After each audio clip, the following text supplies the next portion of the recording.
クッキー食べよう。ね、クッキーの賞味期限ってどのぐらいなん？ね、これ、いもちにさ、ほぼ月1ぐらいでさ、手作りお菓子送ってもらってんだけどさ、手作りは短いよ。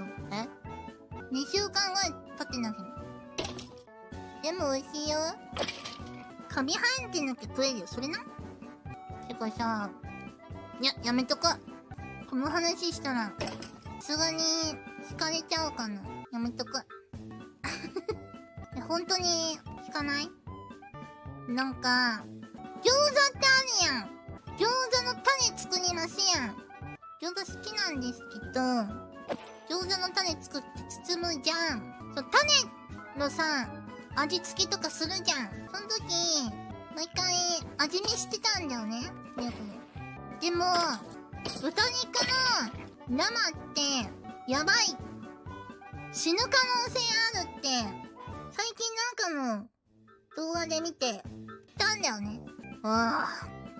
さすがに生で食わねえわ、豚と思って。でも、餃子の肉って生だよねって。これ、ミコ、最近気づいたの。でも、生きてる。すごくね、これ。生きててよかったね。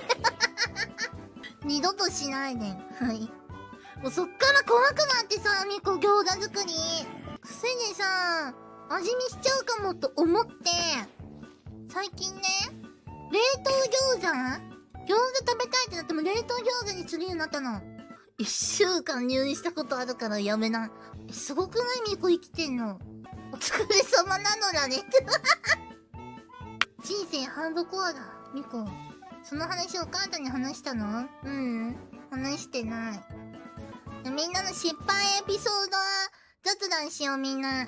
そうやって安全なところから見てるんでしょ。何？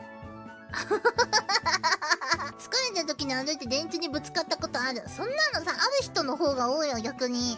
先生のことお母さんって呼んだ。はいはい、あるあるです、それ。あるある。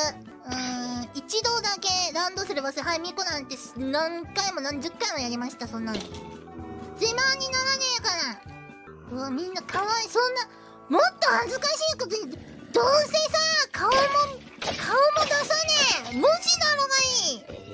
文字を書いてるだろがい。恥ずかしいことねえだろが。ミカよりももっと恥ずかしいエピソードねえのか。